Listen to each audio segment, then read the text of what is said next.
Fun fact about me, I love shooting people. Ever since mankind invented guns, they've been looking for an excuse to pull the trigger.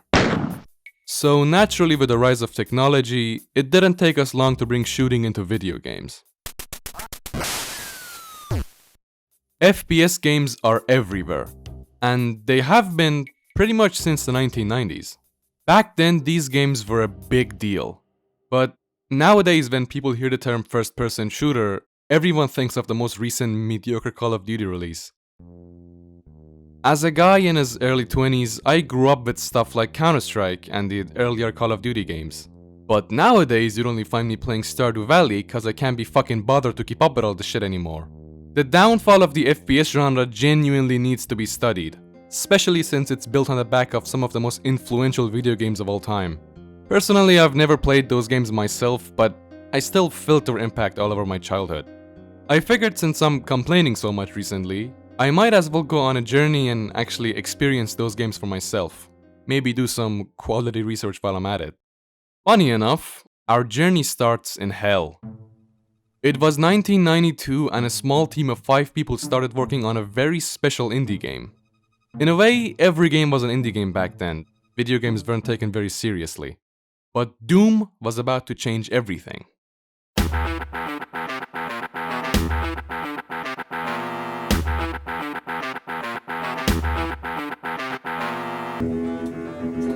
That's 3D. I don't think I need to explain to anyone why Doom was such a big deal, but I will anyway. Doom was huge. An indie game made by a handful of passionate computer nerds became so popular that it was installed on more computers than the latest version of Windows. It was just that good. So good, in fact, that Bill Gates, who was the richest man in the world at the time, had to use Doom to promote Windows 95.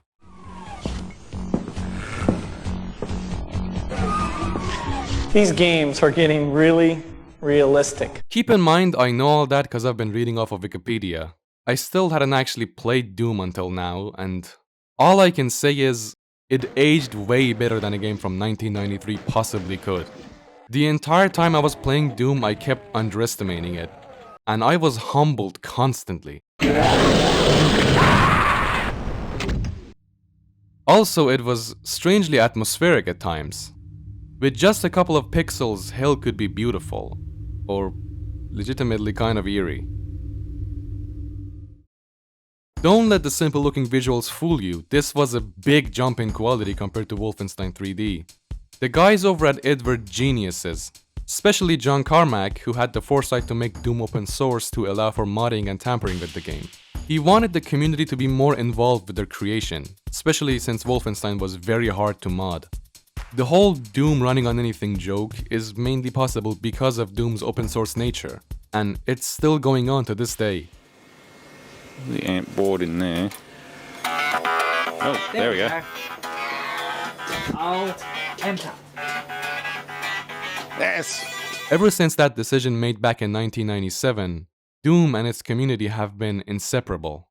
I like to think that Doom Eternal got its name from Eternal Doom, an old megawatt for Doom 2, but I don't know.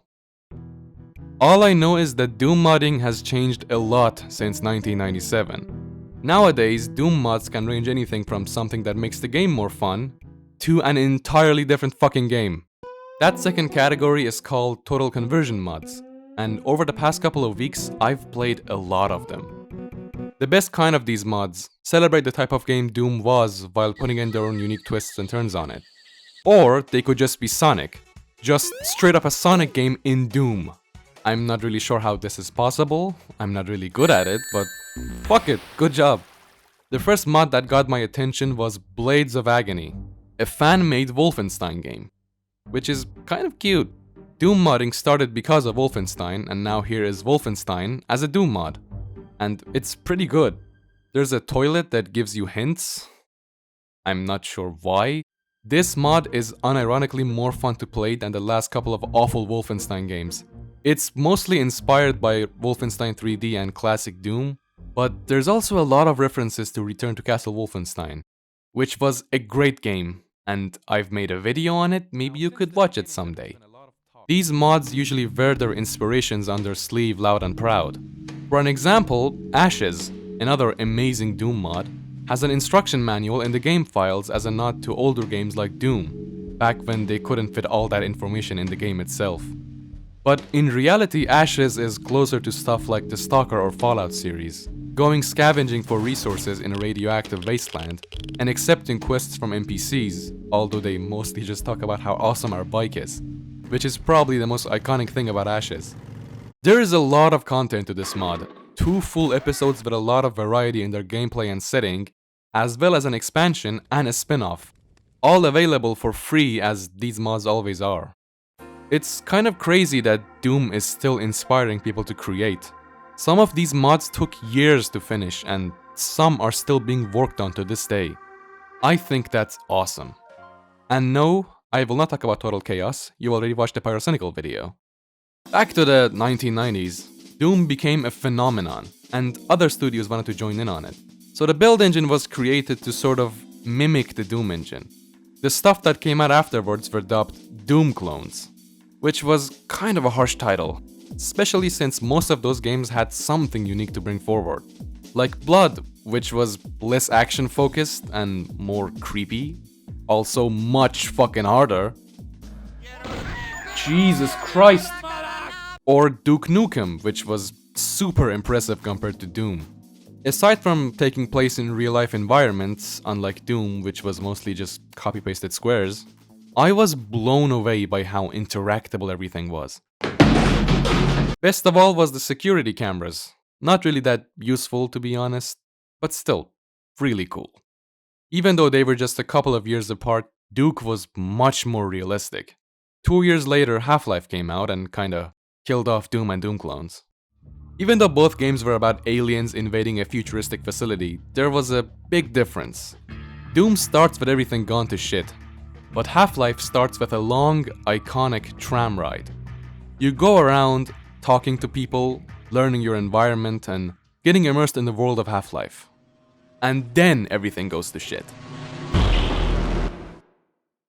Half-Life was slow, but it felt real. There was a big emphasis on immersion and interactivity. Where did I leave My that God, shutdown what are you procedure doing? chart? After Half-Life, the term Doom clone became outdated and was eventually replaced by first-person shooter. Then stuff like Counter-Strike and SWAT 4 and Call of Duty started coming out. The times were changing. Man, I just realized, like, these awesome view models, they were done by James Story, and James isn't with us anymore. No longer. It's crazy. That was what, last year? Yeah. Today, the gaming industry is completely different from what it used to be. Because of games like Doom, everything started changing rapidly, and its software had to work hard to keep up with the changes they inspired in the first place, until they changed too much and lost what they had to begin with. For a long time, and even at the beginning, it's like, yes, I did push Romero out of the company.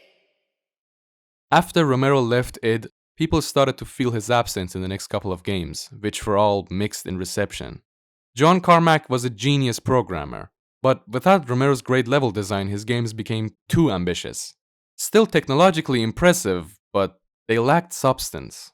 We wouldn't get another noteworthy release all the way till Doom 2016, which was made by a whole new team for a whole new audience. But it wasn't all doom and gloom. While Doom 2016 reshaped the old 90s formula to fit the modern audience, some guy from Pennsylvania was trying his hardest to stay loyal to the games he was inspired by. David Szymanski, who you might also know from Iron Lung, is one of my favorite indie developers. He grew up playing games like Doom and Half-Life because his old computer couldn't handle Half-Life 2. According to him, Dusk's development started right then and there. Dusk was a modern-day FPS game that tried to emulate the 90s FPS vibe. Essentially a modern-day Doom clone, or now known as a boomer shooter. Recent boomer shooters take a lot of liberty with their visual style, but Dusk remained as authentic as possible, aside from a few cool effects that would have probably exploded computers back then. If the 90s graphics isn't good enough for you, they even added HD graphics later, but still kept the old school keycard system from Doom. Oh, for fuck's sake. Overall, Dusk was a huge success. even praised by John Romero himself, which was so heartwarming to see. All these years later, and he's still interacting with the community. David did everything he set out to do and created a whole subgenre in the process. Nowadays, you could make anything, and some guy out there would argue that it's technically a boomer shooter. It's kinda like Souls-like in that way. The main thing is that these games are all amazing and filled with passion. I've had more fun playing these games and mods in the last couple of weeks than I could ever have playing the next hero shooter that comes out. Boomer shooters are kinda the main reason I wanted to make this video in the first place, which really just proves my point. 30 years later and Doom is still relevant in some form or another. Whether it's through the community's creations or whatever it's gonna inspire next, Doom lives on for eternity. And that's a wrap! Now, if you'll excuse me, I gotta go take care of my virtual cat in Stardew Valley. Like and subscribe so I can afford to feed my real cat. He hasn't eaten in weeks.